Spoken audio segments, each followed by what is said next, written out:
So, Doug, the first question I wanted to ask you with regards to cold calling is how it can help encourage students to think a bit harder and make them all accountable.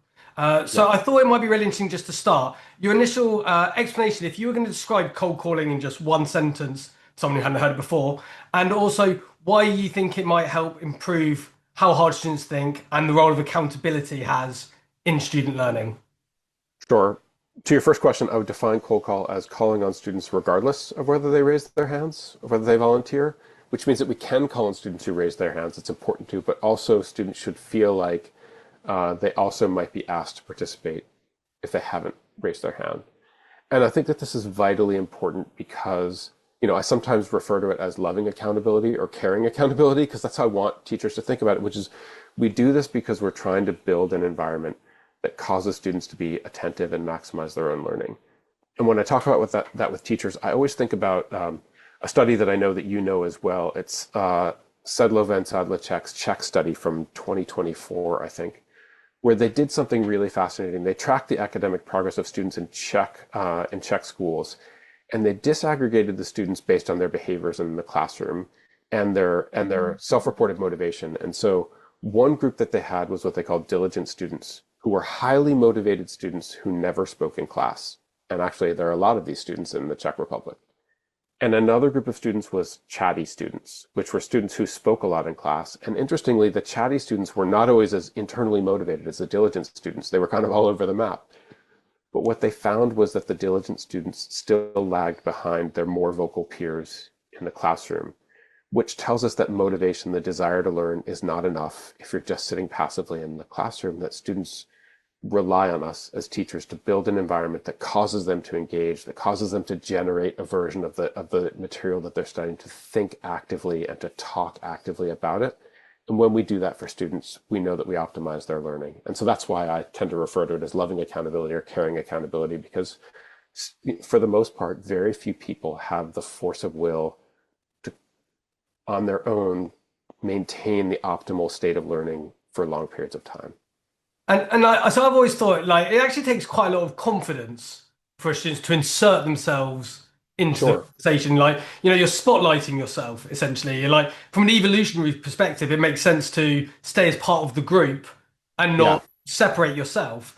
Whereas that's what often is needed if you're gonna involve in conversation. And I imagine so cold calling is one way that we can help like manage that essentially is even if you don't have the confidence to insert yourself you're suggesting we can use it to draw you in to the conversation, right? I think it's a great phrase to have in the back of your head if you're using cold calls, inviting students into the conversation, which Yeah. is like which tells them that also that they're important, right? That they're part of the classroom, that we need to hear your voice, that we're not complete without you. No one enjoys a classroom where it's the same two highly verbal students or adults Yeah. answering every question. One, it's just not that interesting. Two, the people who always talk are a psychological subset of the group. Yeah. Yes, thoughtful people are often very observant of the norm and they're asking, am I violating a norm when I offer to speak? And many people are often worried about whether they are valid to be speakers. Yeah. Maybe uh, English isn't their first language, or they're very shy, or they like to take their time to think, and so they need to be reminded that they're full members of the group in full standing and that their voice matters as well. And I think a beautiful cold call can do that. I think just a really simple way to do that is to say to a student, Bradley, can you get us started? Or Bradley, what are your thoughts on this? Right? Which says to you, I'm inviting you into the conversation. It doesn't have to be perfect, but it's important that we hear from you, that you're a member of this group. And I think that oftentimes the teacher has to break the norm for the students. Right. And I know because I've read in your work that you've been quite in the role of like group dynamics and like kind of Mhm. social psychology and the role it plays. And there's various psychological effects. Some people call it the bystander effect. Some researchers call it social loafing. Essentially, the Yeah, more people who are present, the less likely an individual is to do something, essentially. yeah, And I've always found this quite interesting with students, how they behave sometimes really differently one-on-one to how they yeah. have So in a true. group. And I'm guessing, and cold calling is, I guess, by knowing that I might be cold called upon, therefore I'm not relying on the rest of the group to kind of get me through, which is very easy to happen, right? I think that's such a fascinating analogy. I'm so glad you said that. The phrase that I have often heard for this is diffusion of responsibility, which is if there are multiple people watching an event, people are less likely to step in and help. If there are 10 people standing around because they're like, oh, someone else will do it. If no one else is doing it, this person probably doesn't need help. And there are actually very tragic stories about that. Yeah. I think the version of this is like maybe rather than diffusion of responsibility, it's diffusion of accountability, which is that there are lots of people and no one has said, and I don't feel individually accountable. I'll just kind of defer and let someone else step in. And if no one else is stepping in, my read on it is like maybe it's not right to step in at all. And Yeah. so I do think that like I I was really struck by that analogy that you made. That I do think there's a very similar social phenomena in classrooms. Yeah. And I guess the one thing I just wanted to push back on or challenge you, because I know I get Yeah, asked this question all the time. So I'm just curious to hear your thoughts. You use the phrase loving accountability. yeah, And this idea of like, we don't want this diffusion of responsibility. We do want students to be accountable for their learning. I've yeah, had a number of people tell me that they had really bad experiences on being cold called upon 20, 30, 40 years ago when they were at school. This yeah. idea that accountability actually means that I can call on you whenever I want. It might come across as embarrassing or I'm picking on you.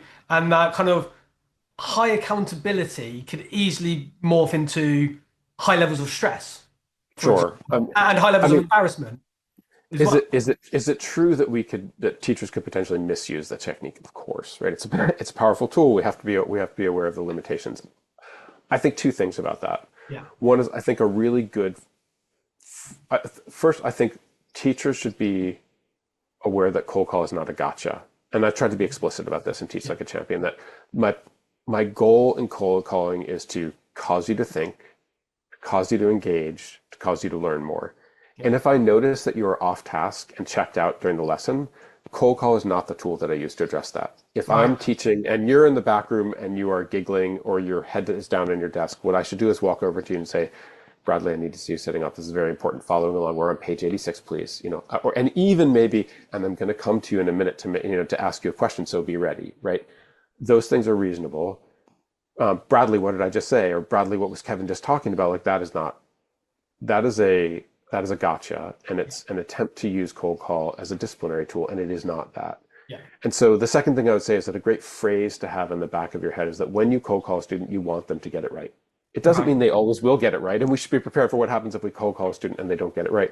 But my goal is always for them to get it right, and if my goal is not for them to be successful, I should not use it. Which is really interesting, just to pick up on that last point that you want them to get it right.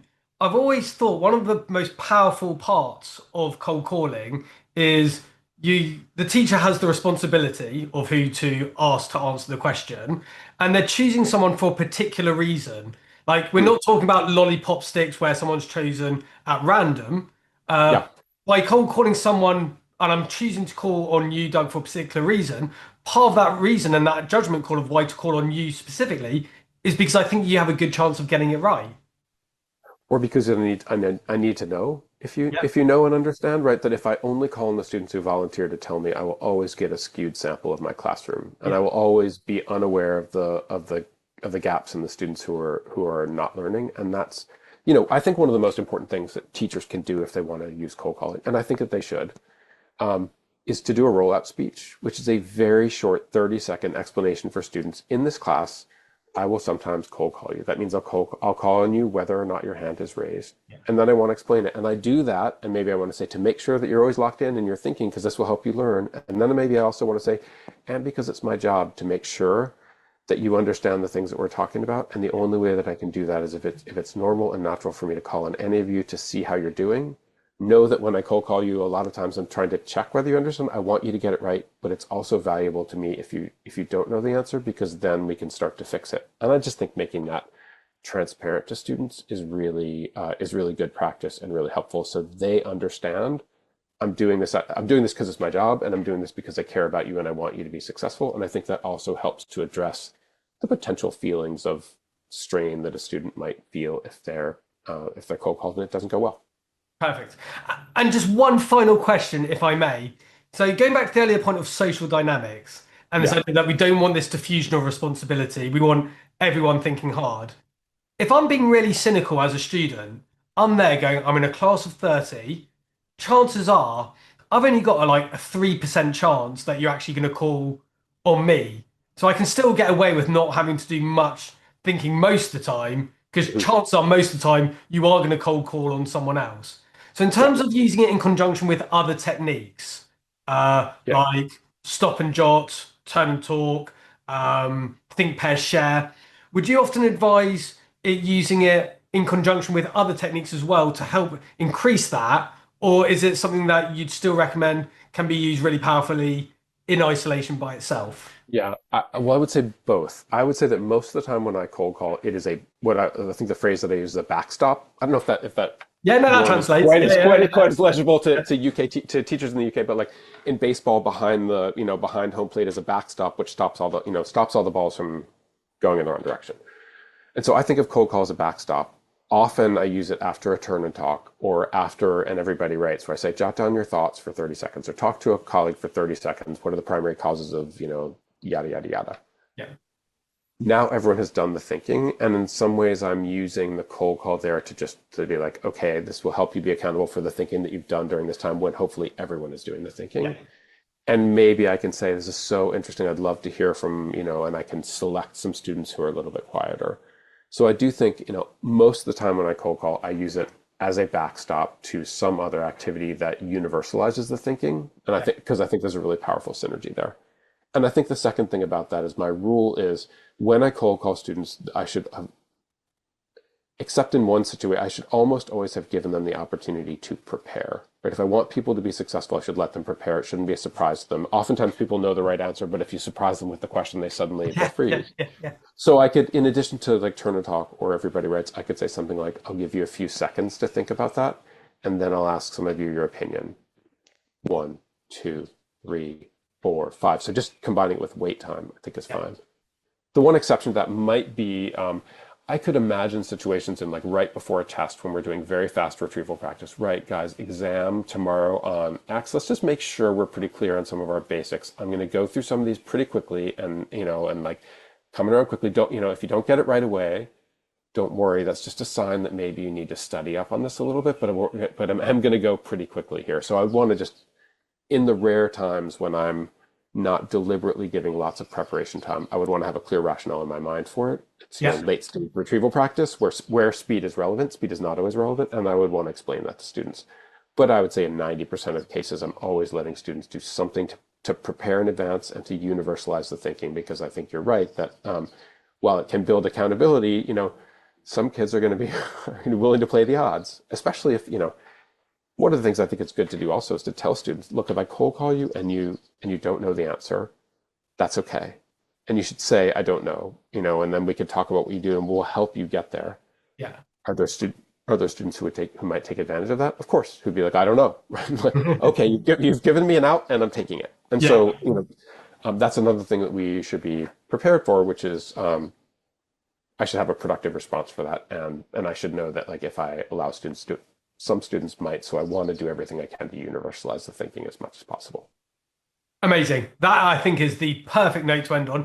Can I just say, on behalf of teachers everywhere, a big thank you because I generally think some of the techniques you talk about in Teach Like a Champion and especially Cold Core, I've seen it be transformational in schools. So thank you for your time Oh and thank you gosh, thank for you. all your work on the area.